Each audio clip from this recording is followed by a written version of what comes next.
The presidential candidate of the Labour Party in the 2023 election, Peter Obi, says Nigeria is collapsing, charging the opposition to speak up against bad governance in the country.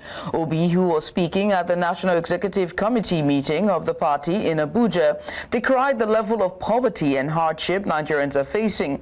He said that things have gotten bad and it is time to stand together and for the right things, starting from the Labour Party. The Labour Party held its National Executive Council meeting in Abuja, the nation's capital, at the Transcorp Hilton Hotel, and was chaired by former Finance Minister Nenadi Usman.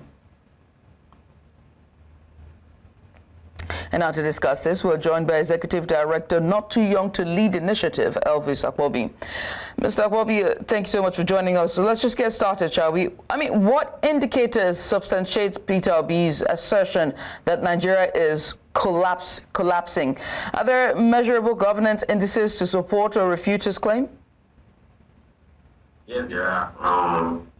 For me, like I've always said in every platform I find myself, I don't have any other country aside Nigeria. So, and I will not want to play politics with the issues of Nigeria. At the moment, you can't, as a Nigerian, you have a lot of doubts traveling from, let's say, Delta State to Abuja by road. You have to tell your families, and you see calls keep coming because of bad roads. One, insecurity. You're not sure if you will get to your destination.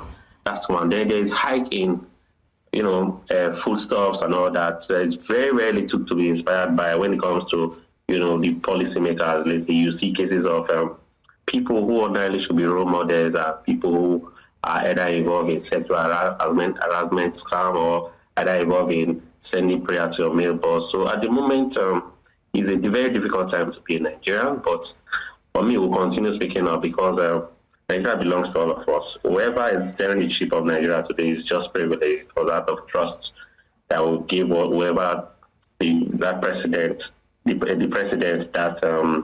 baton, to lead us. But we must speak up. Another thing I notice again is lately is the fact that I was speaking with someone from the Department of Petroleum Resources lately. You see news of a decrease in the pump price of petroleum, of fuel. But when you get to the fueling station, you find out that it's always the same thing. So it seems as if everything in Nigeria is just, collapsing, like Peter Obi said. But as citizens, we can find a middle ground, and we must continue speaking out. Now, considering current economic indicators like, inflation or unemployment numbers or even exchange rates, would you say that the term collapses are hyperbolic or accurate? It's not hyperbolic, it's accurate.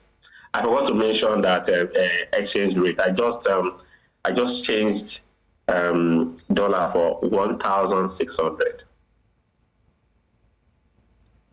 Not too long, and before now there were times where we changed the exchange rate was just around 800. 800 we always still complaining, but at the moment today is 1,600, and you can imagine if you are doing business abroad, how difficult it is for you to navigate in that sphere.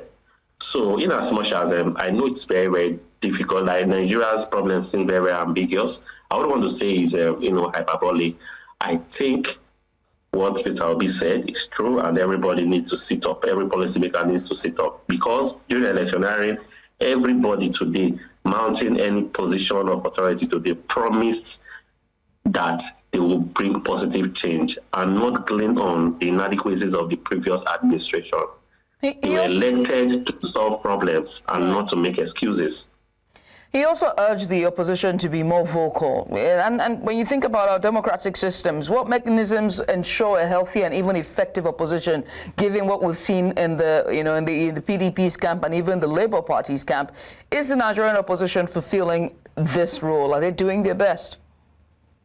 No, they are not doing their best, I must confess. Despite, I have some friends at the APC at the moment, but that does not mean I will not speak out on what I'm saying already. I noticed that at the moment the government at the center wants to do a one-party system. Is that I was listening to the news yesterday where the Labour Party, they were having their issues.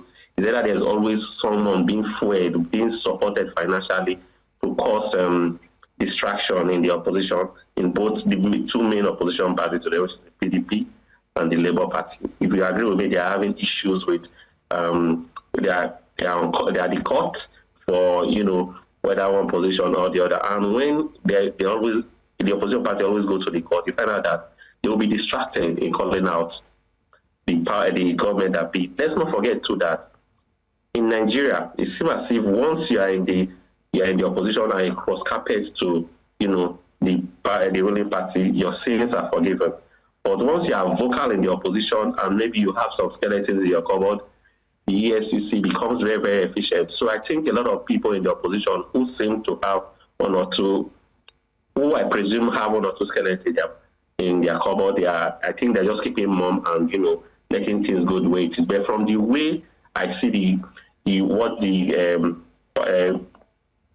presidency and the ruling party they're doing, I think before the next election they want to run a one-party system where the opposition can't say anything and they just have it their way during the next elections. That's what I'm saying. Right. Elvis, I must say thank you for taking out the time to join us. Elvis Akpobi, just Director for Not Too Young to Lead initiative, giving us a bit of insight following Peter Obi's comment.